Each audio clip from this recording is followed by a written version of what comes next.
Hello and welcome to our HVWP webcast on retrenchment, avoiding retrenchment in a crisis. Can everybody see and hear me? Got raise hands if you can. If you're going to try that, raise hands. I know the panelists can, that's good. Got some pros on Zoom here, people raising their hands. Fantastic. Thank you guys. So my name is Sue Askew and I'm your host today for this session. We're extremely glad that you could join us. Thank you for making time.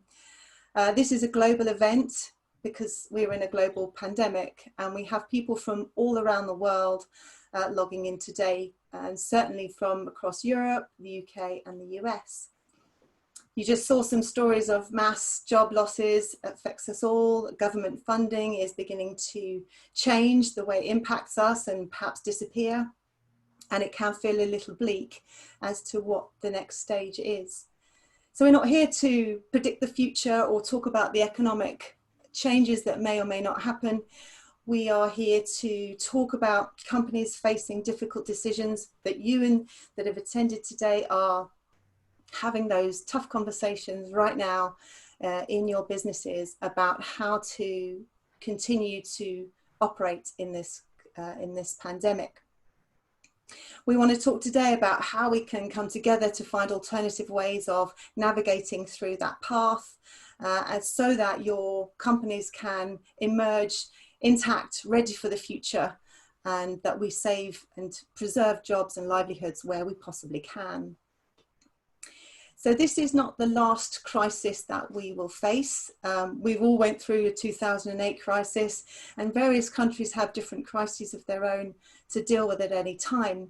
And this may not be the last pandemic we see either. I'm no expert, but what I've read suggests there could be more risks around the corner in terms of that, as we are a globally connected society now. But we've seen enormous resilience from staff, employees, associates, of the people around us about how to be creative in this crisis, and that's been enormously positive.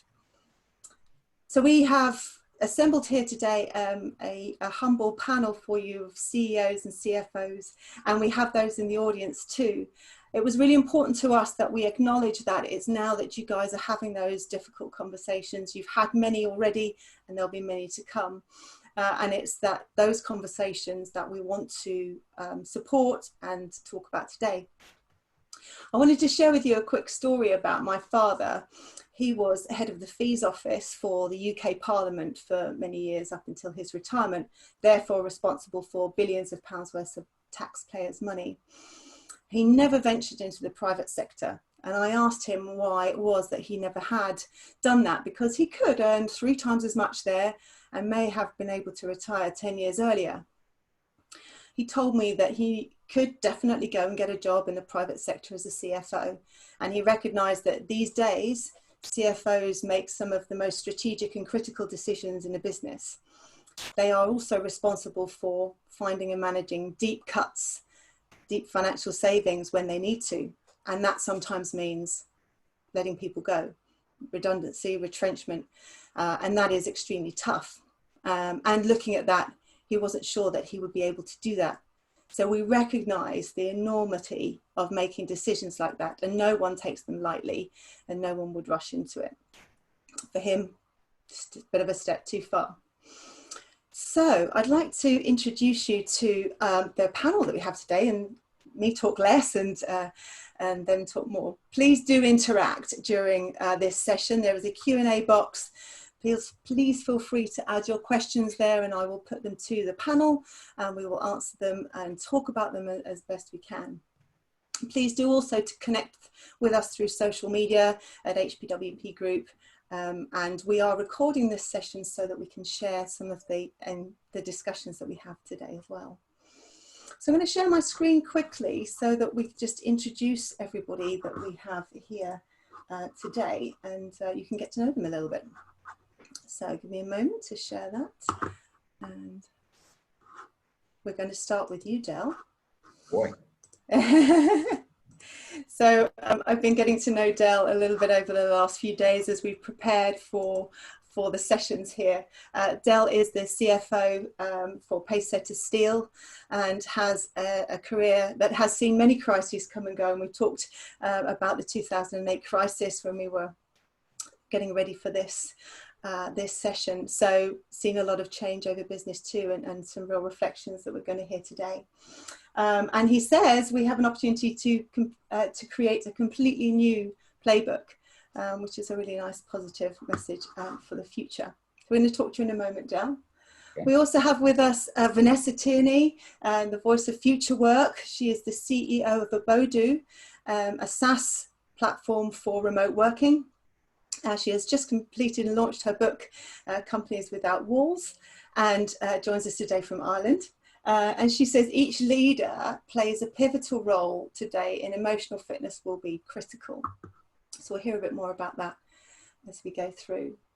Can everybody see those slides? Can everyone see slides? Panelists, give me a nod if you can see them. Good, lovely. The attendees are great as well. They're giving us loads of feedback. It's a really good sign. Thank you, everyone. So finally, last but not least, we have Luke Burmeister. He's the CFO for Didion Mining and worked with senior leaders to create a state-of-the-art core mining plant after a catastrophic fire. I'm going to hear a bit about that story, which is a very a crisis that really hit that company on its own.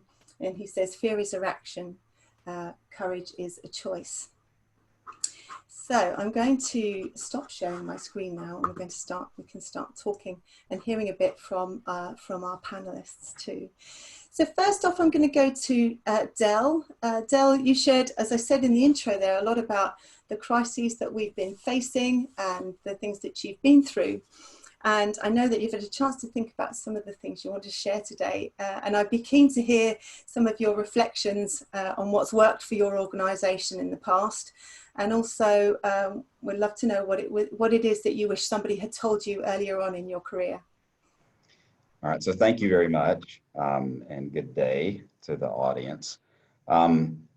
So in the span of my career, there have been at least 3 events where there was no playbook. So we talk about throwing out the playbook, but for us in the US, 9/11 created a wave of action and reaction that left us without a real sense or ability to predict what was going to happen in our markets. The Great Recession of 2008, which was global, did the same thing. And now globally, we're facing the COVID-19 crisis. And in all those cases, you really don't know how to predict what's going to happen. And the standard playbook for any kind of retraction economically, obviously, is to cut cost. And so it led me to reflect on some truths that I wish I had known earlier in my career. I wish someone had told me at the start of the career, right? So one of those truths is that healthy, successful entities that want to attract and retain great people actually take steps to fill that saying of people are our most important asset, actually take steps in that direction, as opposed to just sort of putting it in their recruiting literature and then never really taking any action. And especially that's true when a crisis happens, because unfortunately, the first things that we tend to cut any kind of associate development. We tend to cut out training, and we tend to cut out people. And I would challenge us to think about that differently. But I want to first talk a little bit about that particular truth. I worked for a family-owned business that was a good-sized company, about 7,500 associates, and probably 6,800 of those were hourly. We manufactured floor covering in the North Georgia mountains in the southern part of the U.S. And we would put billboards all around the area with signs saying, we're the largest family-owned business in the area. Come to work for our family to yours. And so while we were communicating that through our billboard messaging, our recruiting messaging, what we actually were doing to our folks were things, for instance, like trunk checks. So when folks would leave after working a third shift in 100-degree heat, 3 or 4 would be picked and pulled to the side as they were leaving and have to open up their doors and the trunks of their vehicles to prove to the security folks that they hadn't taken anything from the plant. Bereavement leave. Folks had to prove that someone in their family had passed away before they could actually have time off for bereavement leave. We had the old-fashioned attendance point systems, or a stepped disciplinary system, which may be in a lot of our companies. But one of the things that we found is that most of our difficulties happened with about 5% or less of the associate population. 95% of the folks were the folks you really wanted to keep, yet all of our policies really were focused on putting a fence around the 5%, not focused on the 95%. So that had a very negative impact, and it certainly didn't feel like family. And one of the things I remember in HPWP is the story that you don't invite family over for dinner and then make them open their pocketbooks when they're leaving to prove they didn't steal the silverware. So we were trying to get back to that. And one of the ways that we address that, and these are probably going to cause some people to take a deep breath, but we took our employee handbook into the parking lot and had a burning session. And we put together a team of about 50 associates. And that team could not include anyone from the HR area, and it could not include any executive. We gave them an advisor so that they could make sure they didn't run afoul of any national or state laws. But we let them develop our policies, and our associates were really proud of that. And our company actually had an employee handbook and all of our policies developed by our associates and put in place really to sort of reward the 95%, because we felt like we just needed one approach to the folks that were 5%ers, and that was to create an alumni group with them, if you will. One of the other things that probably stands out to me the most that I wish someone had told me is how much profit and return you actually are able to generate when you retain your talented folks. So in our industry, in the floor covering industry, there's a cycle that occurs, and usually new product development, because it's a fashion product. So the next color or the next set of features or styling happens in the months of November, December, January. And then there's a big rollout in Las Vegas at a show that's called Surfaces. That's where all new products are introduced. So the manufacturing industry essentially goes through a period of layoff, or did go through a period of layoff every year from roughly Thanksgiving until the 1st of February. And you might lay off on the average about 10% of your hourly associates because you just weren't manufacturing as much material during that new product development time. And it always hurt our company because when we got ready to add those associates back in February, we never got the ones that we had spent all the money training and developing. We got a new group. And so we weren't as efficient, we weren't as effective, we lost our tribal knowledge, and it just had a negative impact. But it was very hard to convince leadership to try something different. So with leadership not wanting to keep folks working when we weren't really manufacturing a lot of material, we had to come up with another way. And the way that we approached that was we created something that we named or dubbed a rolling right size. So essentially every associate in the company, from the CEO to a third shift machine operator, would take 1 week off without pay in a 10-week cycle. And in essence, in the States, and particularly in Georgia, it was set so that if they took 1 full week off, they could receive unemployment compensation for that week. So for most of our hourly associates, they didn't really miss a lot of income, but they were able to maintain their benefits. We were able to keep them retained. We didn't have to lay them off. And it became a huge positive for us, better than really any kind of advertisement we could have done. Our associates were out telling everybody what a great thing that we had done together so that nobody lost their job. And it made us sort of stand out in a very competitive labor market.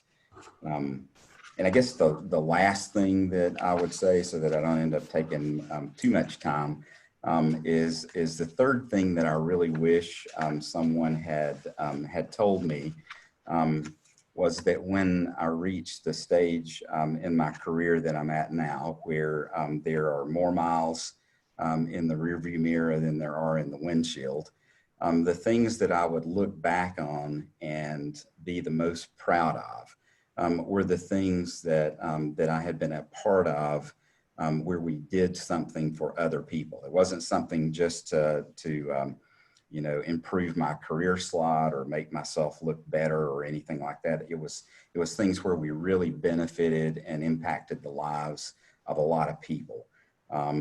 So I think about the two I've already mentioned, the policy manual, the rolling right size. But probably the one that personally just meant the most to me is in our education system in the States. A lot of times public school systems will create what's called an alternative school. So students who struggle with discipline issues, or maybe not even discipline issues, maybe they start a family earlier than they intended to. There can be all sorts of things that sort of take them out of the normal mainstream. Those students are pushed off to an alternative school, and really they're treated like forgotten children. Or forgotten teenagers, because they're high school mostly when they reach that age. Yeah. We were struggling to fill all the openings that we had, and our folks came up, our team, not me certainly, but our team came up with an idea of, let's go partner with the alternative school. Let's create an environment, because at that time, most of those kids, about 90% of them, were dropping out of high school and never finishing once they got pushed into that alternative track. So we stepped in, supplied transportation, supplied sort of an area with mentors and not necessarily in the general population. We trained on job skills. We trained on specific jobs, and they could work 4 or 5 hours a day, about 20 hours a week in total. But in order to do that, they had to be present at school in the morning, and then come to work with us in the afternoon. We paid them, and they had to maintain passing average. And so what we were able to do is, over the years that program existed, we only had one student out of well over 100. We only had one student that actually dropped out. All the rest stayed in, and we had several that ended up deciding to go to college on our company's dime, because we had programs where we helped our associates get their college degree. It just became a huge win-win for us. So when I look back over my career, thinking about changing the path or the direction of a group of students like that, knowing where they were headed, and then where they ended up, brought an enormous amount of satisfaction to me. And I will tell you that the genesis really for all of this happened when we made the decision as a company to bring HPWP on board and start initiating a culture change. We were part of a very, very old, very firmly entrenched culture that did not value people. They valued equipment, but not really people. Yeah. And we were able to drive through that that culture change with the help of HPWP, and that really set the stage for achieving a lot of these things that we were able to achieve. Thank you so much, Dale. There was lots in there. I appreciate it. So, and linking back to thinking about how that has helped your organization through these levels of crises. You've talked about tribal knowledge, the knowledge that you have in the organization, and keeping that, and huge flexibility around different solutions to redundancy, retrenchment, layoff, whatever we want to call it, that involved all levels of the organization, right? You mentioned the CEO dropping a week, as well as the rest of the associates, to make it work together. I think that's an incredibly powerful message. And the other thing that struck me about what you said was about how to bring new talent in. And what we want to talk about today as well is actually, if we lose talent, finding talent again costs, and it takes time to get them to get the skills up. And how do we make sure we can keep that talent in and that loyalty that you get when people have gone through that crisis? I'm sure I didn't get everything you said there. Go on, Del. Okay, so there are a couple of points there. So one, I don't think I actually said this, but the 1 week out of 10 off was the equivalent of a 10% reduction. So without losing a single associate, we were able to create the same financial benefit for all of my CFO friends out there as having laid off 10% of our folks. And the second thing is, to your point about keeping the talent, we found that it cost us roughly $5,000 US per associate just to get them recruited through the vetting process and ready to come to work the first day, not counting anything we spent after we got them to work. So in essence, one thing that happened is, in the environment we were in before we created a culture change, we were running plus 50% turnover. So if you had 8,000 associates, our recruiting group had to be finding 4,000 new folks a year. And at 5,000 per, you can figure out what that costs. We can buy a lot of new equipment for what we were spending on that. And once we started the culture change, and then a lot of the other things that we've talked about here, that dropped into the low teens, our turnover. So there was a significant financial benefit to us by bringing about this kind of culture change that HPWP sort of helps us to focus on, because we retained talent, we retained the tribal knowledge and the know-how, and we didn't have to spend as much money recruiting. Great, thank you so much, Del. And that's a manufacturing environment, but you see lots of the importance of that culture really coming through in what you're saying, Del.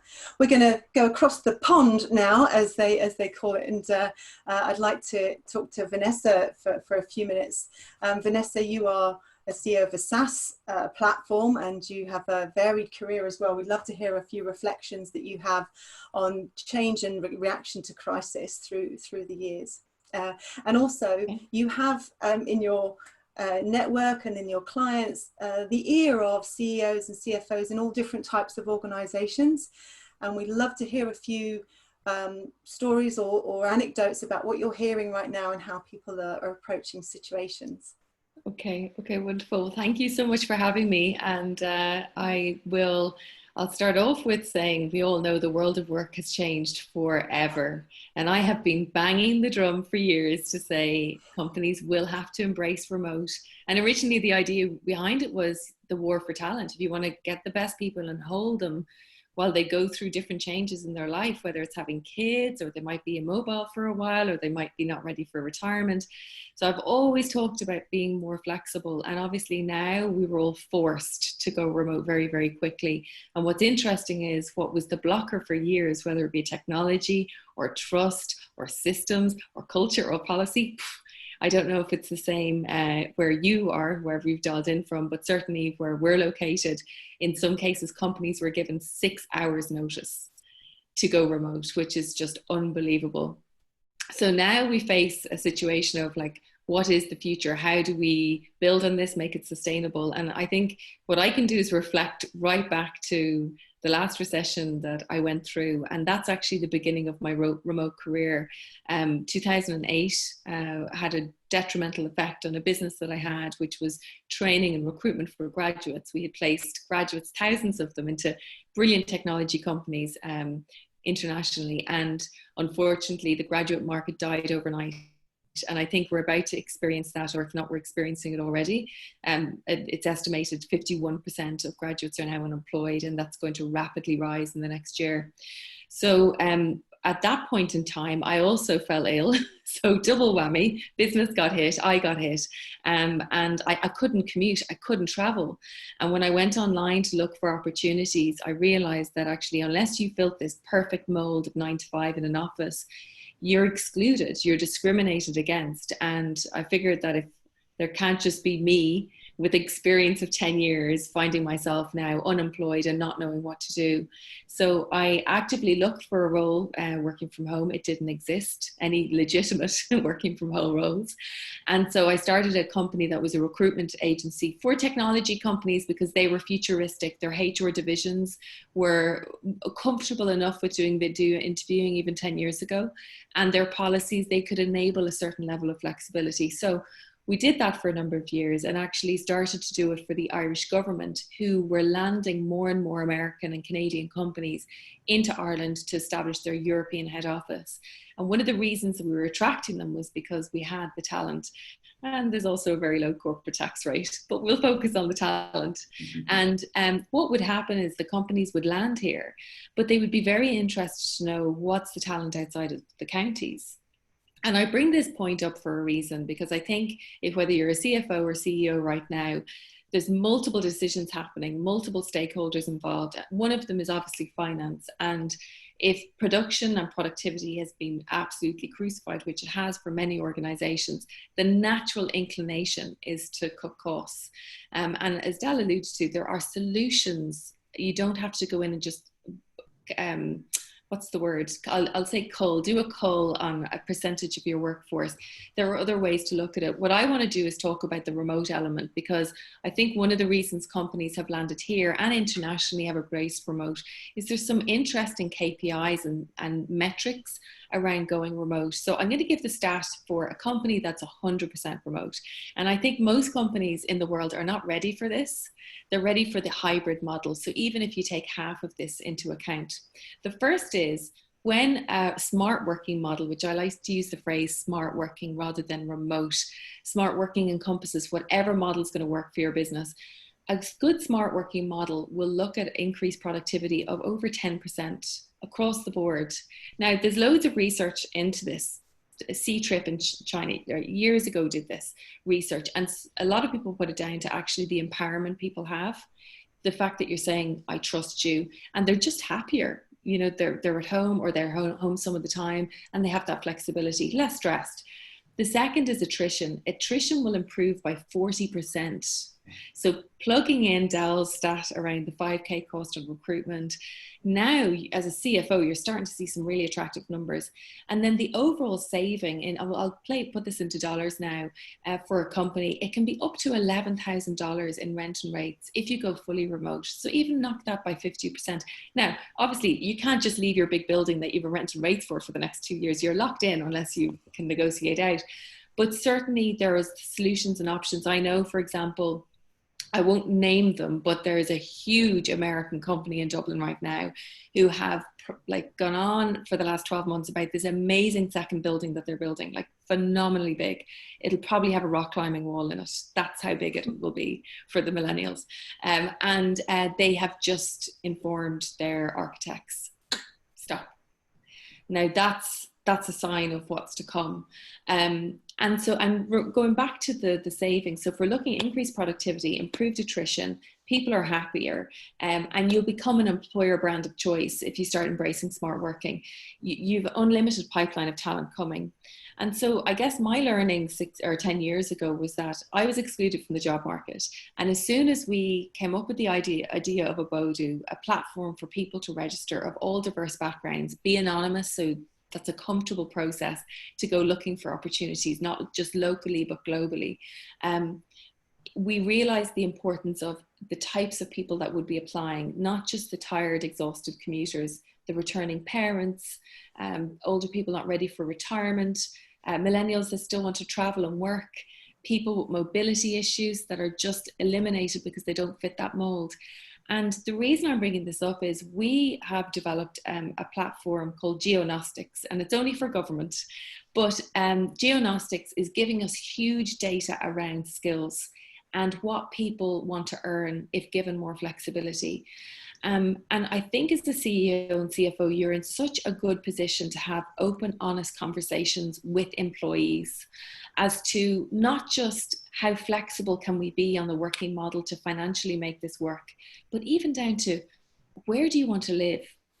A lot of people's choice as to where they live, they need to be within half an hour. Or I remember being in recruitment and, you know, off the record conversations, companies would say, listen, Vanessa, if we could just get them at this age demographic. I dare to say it was because they'd be pre-babies, and I'd be cringing. And then they'd say they have to be within a half an hour commute or a 1 hour commute. That's gone now. You can work flexibly, you can do it with the kids, you can leverage co-working spaces across regions and counties. So even if a person doesn't have the setup at home, whether you decide to provide them a remote work cabin, you're looking at a 10, 20K investment, and you keep them for years because they can do a tie-in, you know, as long as you're here, we'll cover this cost, or we'll buy you membership in local co-working space. So you have that flexibility.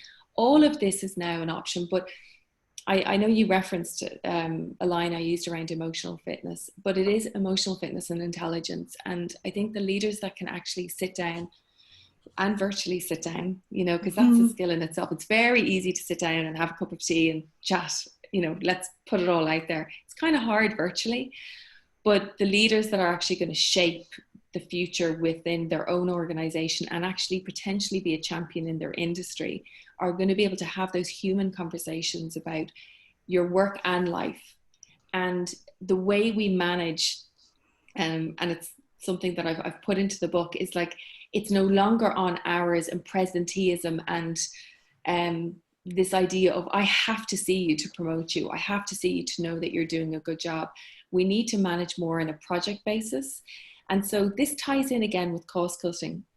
If you're at a point now where you're thinking the headcount of 1,000 staff is just going to cripple us, maybe a different approach to taking it is, well, what are the tasks and projects that need to be achieved by the company in the next 12 months to be sustainable, to get through COVID-19 and to try and ensure everybody has income along that journey.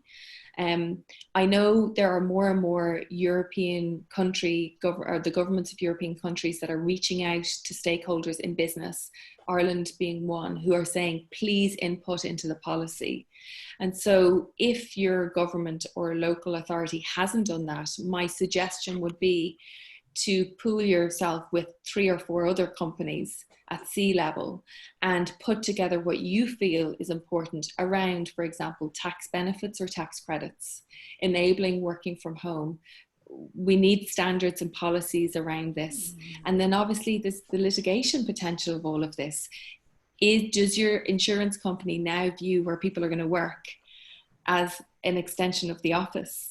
And if so, all of this needs to be within the framework of the smart working policy of your company.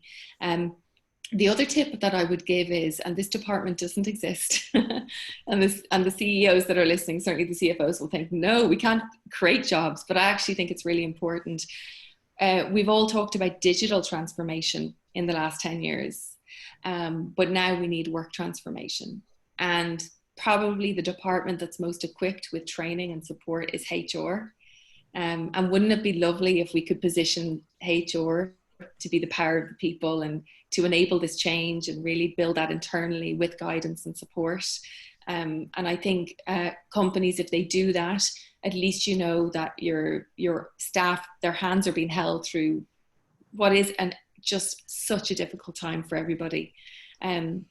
So my 10 years ago change was into remote, and remote has opened up so many doors and opportunities for me, and I have connected with amazing people like you, Sue, and we met and we only discovered recently we've worked together at America and England, and yes, we delivered amazing programs.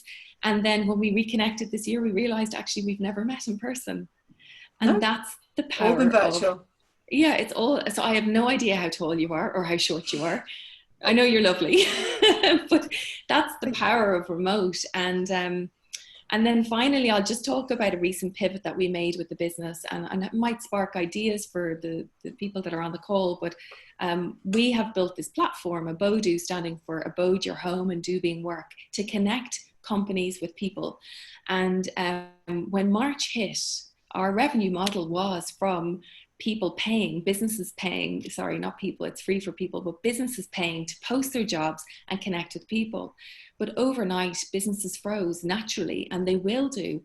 And we thought, well, what can we do? And we had run a pilot a year before for a government agency on mapping the available talent across the region to help that local authority lobby for more connectivity, digital hubs, and reverse migration.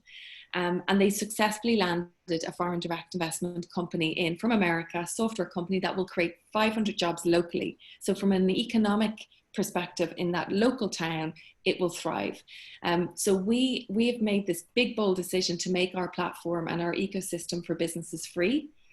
And we're going to monetize by creating the macro level data that local government need to kickstart economies and go that route. And we posted a video just a week ago on LinkedIn to just share the news, and it's had 12,500 views so far. We have inundated with companies posting. And the reason I'm bringing that up is companies are hiring. Movement is happening. It might just not be getting the press and coverage that the doom and gloom is.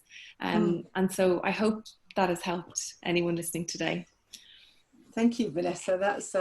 That's been wonderful. I wrote down some things that really struck here, but the themes that had come out was that pivoting that people had to make in organizations. I know clients that I work with that run huge call centers that had never done anything remote. Within hours and days were finding ways to make sure people could still work and work remotely was phenomenal. That shift that we've been many have been evangelizing about for a while. So that happened, and the investment in that happened. And it does also, you mentioned the words empowerment and trust around getting people to own the solutions to their working environment and how that was all going to work is really, really powerful.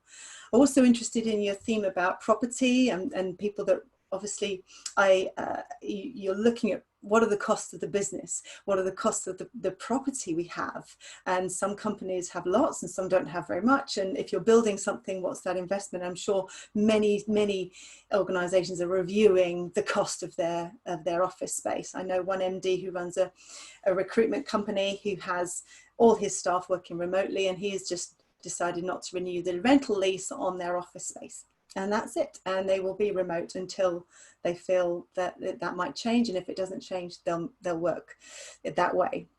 So it feels like a real chance to make that change. But also I really liked what you were saying about including people in the conversation. You mentioned a remote cabin. Is that like a place you would work in your garden? Also, it sounds incredible. I want one. But joint investment and getting people involved in that discussion, very much so.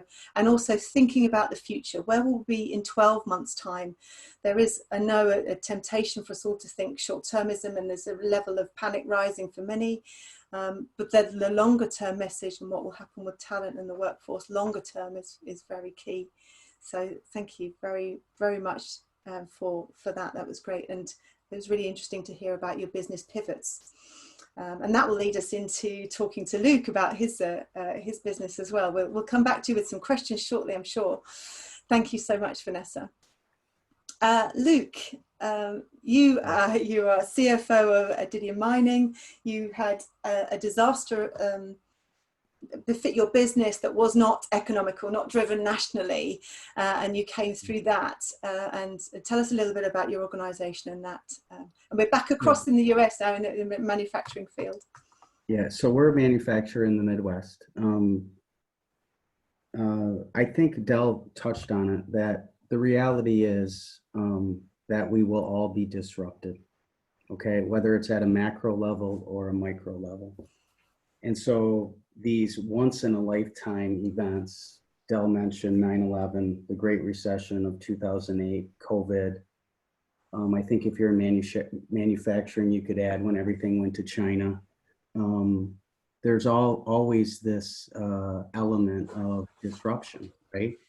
And then on a micro level, picture if you're Kohl's right now, that boardroom with what's going on in Amazon, or if you're, a taxi driver in New York City, or, you were Blockbuster, there's micro level disruption as well. And so the reality is we will have another one, probably very quickly, meaning 2 to 5 years. And so what is that on a macro level?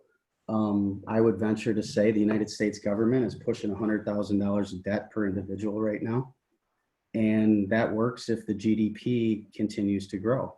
It's a lot of companies have a ton of debt on their balance sheet, and that works if you're making money. The grid gets shut down. A cyber attack on our government. Somebody in North Korea pushes a button. I mean, it doesn't take a lot for us to have this major disruption.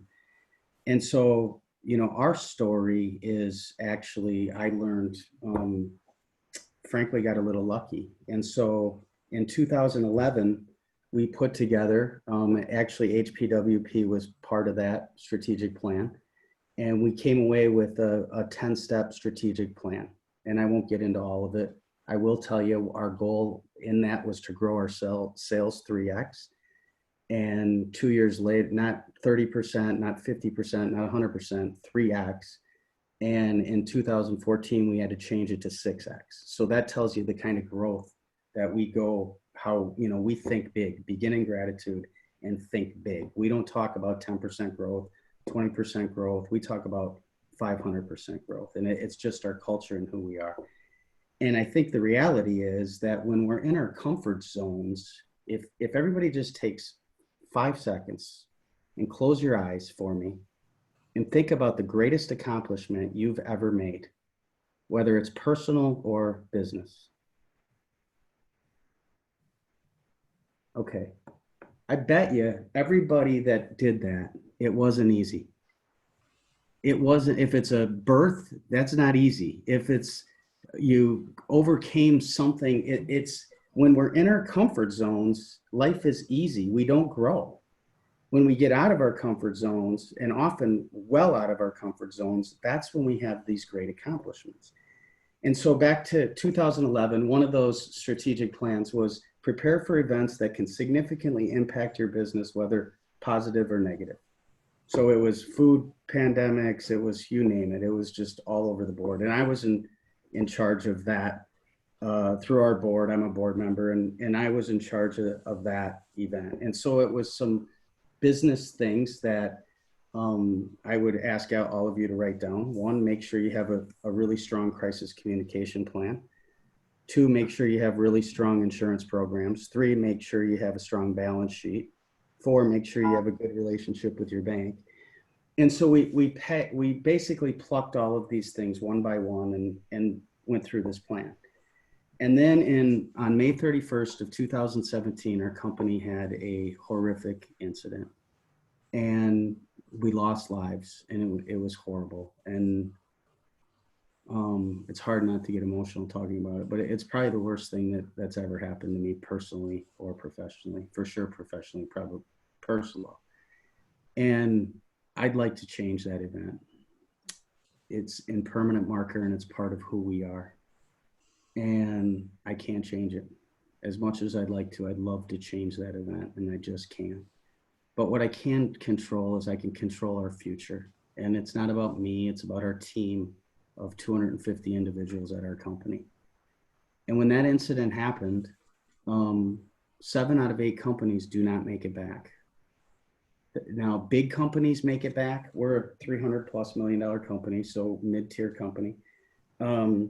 And really small companies make it back because they just shut down and start over. And really big companies make it back because they have multiple facilities. Companies that have one facility or a major facility and that kind of revenue, 7 out of 8 don't make it back.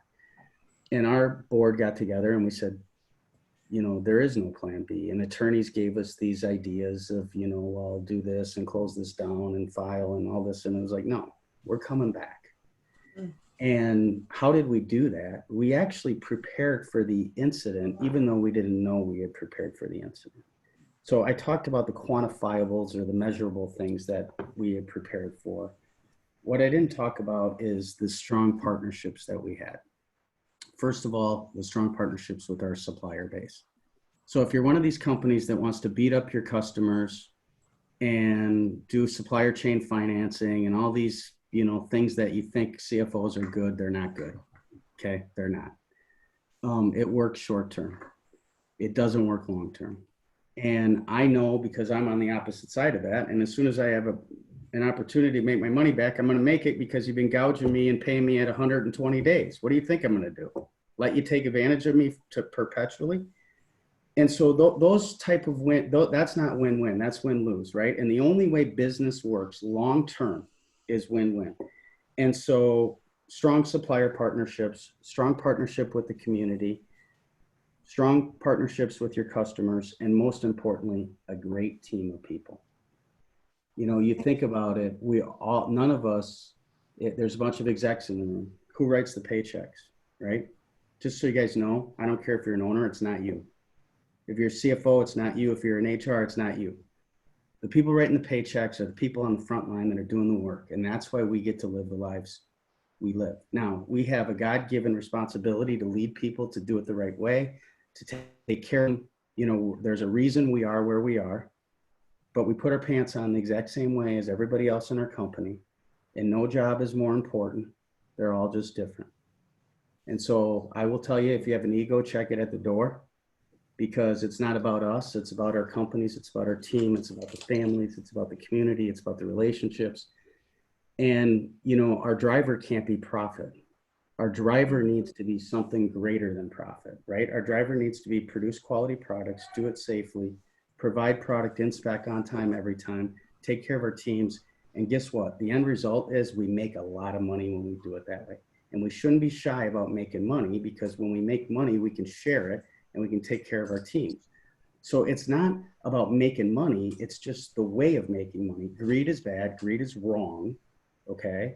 The root of all evil is not money. The root of all evil is greed, right? So we want to be profitable. Just make sure that's not your driver. Okay. And so the last thing I would say is, if you look at all of these macro or micro events, the people that can pivot quickly are the ones that are going to be successful. Think of 2008, those people that bought real estate, when 90% of people were downsizing, getting out of it, banks were foreclosing. Those that bought real estate, how do you think they're looking right now? Especially strategic real estate. And so right now, we've had a war on talent for 10 years. There's great people in the marketplace for the very first time I've seen in Wisconsin, Midwest. We've run 2.4% unemployment forever, and the 2.4%, they just don't want to work. That's the reality of the situation. Anybody can get a job right now, or not now, but pre-COVID, that wanted to work. And so it's been a bloodbath, blue collar skills gap, trying to get great people, you know, trying to find people that fit your culture. And right now we've hired 65, we have about 250 employees. So we're not a big company. We've hired 65 people since January 1st. We probably hired 30 since COVID. And we're talking skilled positions, QA managers, plant managers, engineers, all of these skill sets that have been so tough to find, all of a sudden they're out there. And I realized, and then we also pivoted, we were in the biofuel space and we pivoted into ethyl alcohol to produce into the sanitizer space. And we've been frankly a little lucky. And also we made a very quick decision to do that. We've spent millions of dollars to upgrade our facility and get into this business. And so when everybody else is doing something else, usually those that are doing something different are the ones that are successful. And I know it's not always easy, because if you don't have the revenue, how are you going to get the revenue? And I definitely don't have any answers. I just know that challenge yourself to think differently, to do things differently, and challenge the status quo. Yeah. So anyway, those are kind of the messages I've had that I've learned the hard way that I would share with everybody. And thank you, Luke. Yeah, I took from that lots. Thank you so much. But I really took that element of crisis planning, that you have planned for a crisis. When you hit a crisis, you have those things in place. Dealing with the supplier base, and I'm sure many CFOs and business owners have been really having some difficult discussions with suppliers over the last few months.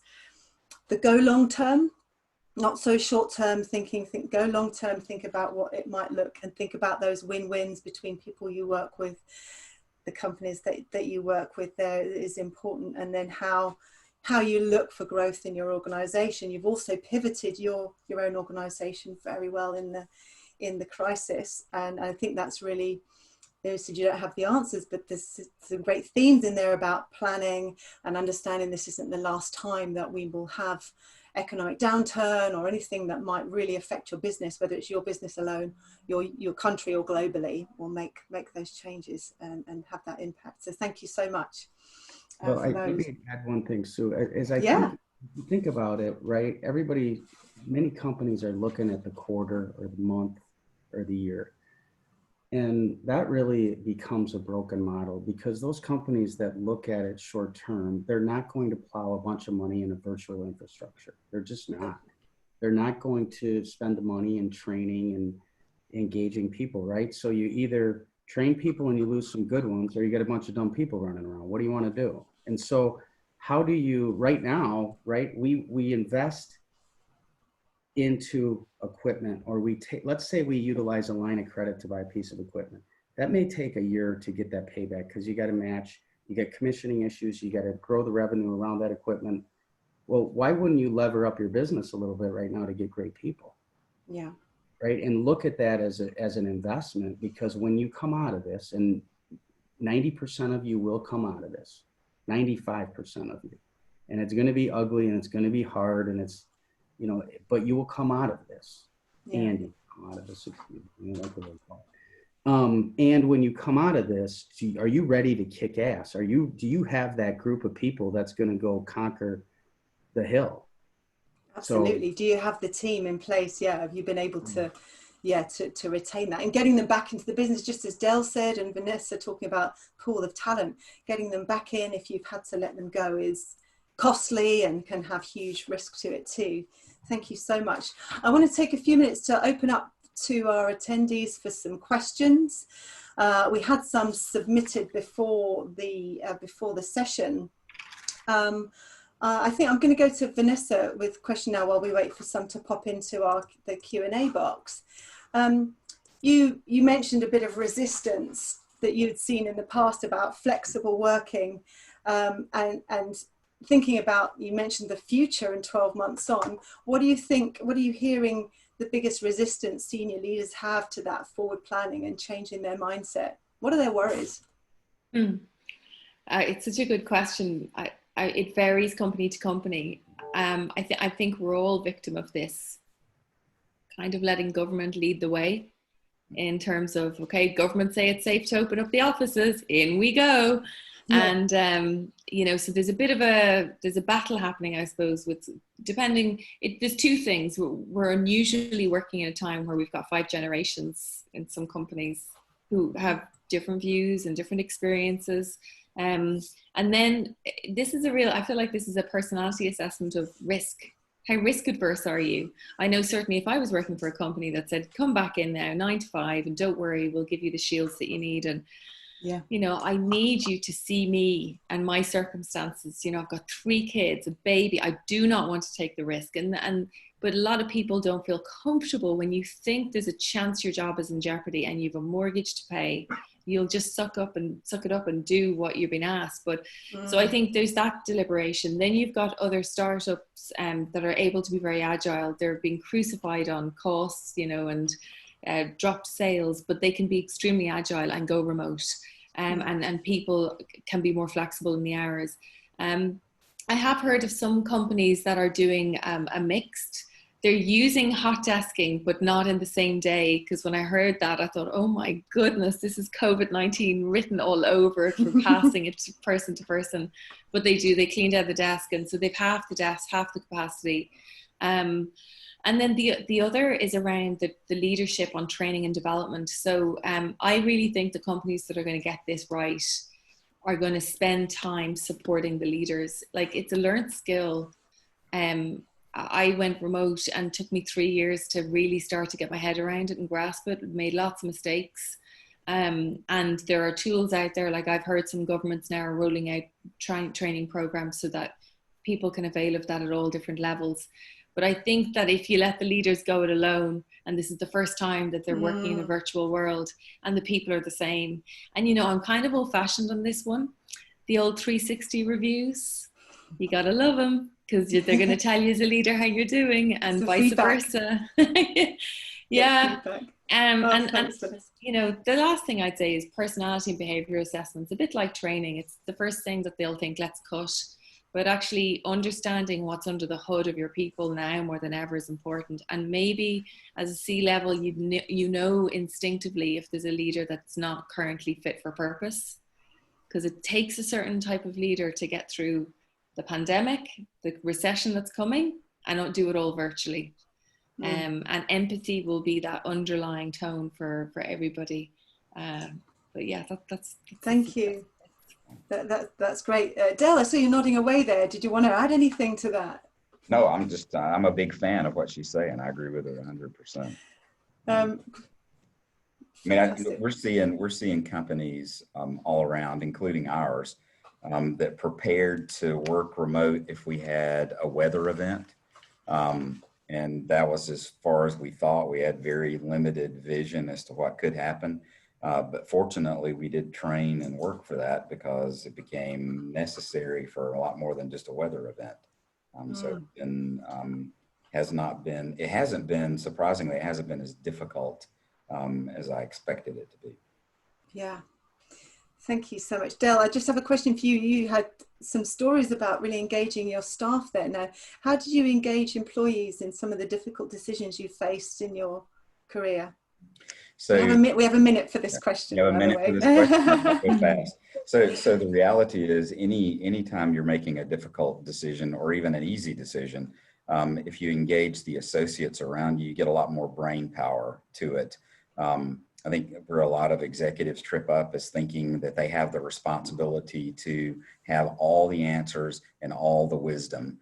And that model may sound good in a movie, but it just rarely works in real life.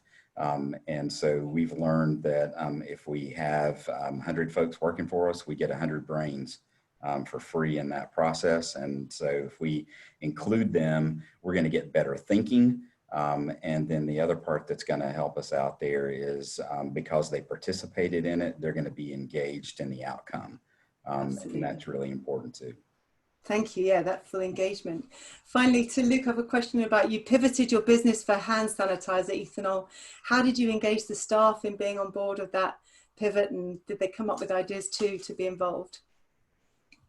Yes, we have a minute as well. Yeah, the decision was made by the executive team, and then we had to change the culture in terms of pivot very quickly. Our team is used to change. It's a cultural thing for our company, and so they were very involved with the how, right? So yeah. We said we're going to do it, and then the team basically went and executed, whether it was QA or operations or whatever. So, right. It's just who we are. Thank you. And they were involved. So we've talked today about, I'm conscious of time at the top of the hour. It's been so great to hear everything you've had to add, but we've talked about tribal knowledge, the culture of an organization, bringing everyone together, and how that really stands you in good stead for the future. Talked about changing the workplace, the working environment, and Vanessa added lots about what the future of work could look like and how companies are reviewing where their costs are. We talked from Luke about crisis management and how we plan for that and how to plan for it in the future, because this isn't the last time we face it, and we want to come out the other side of every crisis stronger and in better shape, and how we do that. And so I want to thank you all for adding so much today. I couldn't possibly have summed up without going on for some time, but I think we've really heard from really thinking long term, getting people involved in the discussions, and making sure that we are doing all the things we can and being creative around those solutions. So I want to thank all our panelists for all their contributions. It's been really fantastic to hear your stories. Thank you so much. I wanted to just end with a quote. Before I do, I'd just like to thank everybody for joining today and joining the session and your questions. It's been fantastic. And thank you for your donations. We've got some comments coming in from people, impactful information. Thank you for the discussion. Great content from the executives. Thank you for sharing wonderful presentation. So thank you very much, guys. And we've raised some money for charity too. We've still got things coming in, so we'll let you know what we've raised. We'll be going to UNICEF, will help children in crisis. So I'm just going to quickly share my screen as a bit of a summary thought, say that I follow some on LinkedIn who's put this quote up: should optimize the cost savings as necessary while still protecting the work, the organization and jobs, but ensure that by optimizing those financial results, you don't sub-optimize the very values and human trust and characteristics which you will need to pull your business through to better times ahead. Leave space in your decision making for ensuring that you are intuitively doing the right thing as well as achieving your goal. So once again, thank you all so much. And please do connect with us at HBWP Group or myself, Sue Askew, on LinkedIn. And I'm sure any of our panelists too are happy to be connected with, and wish you all a wonderful rest of the day. And thank you all for your time.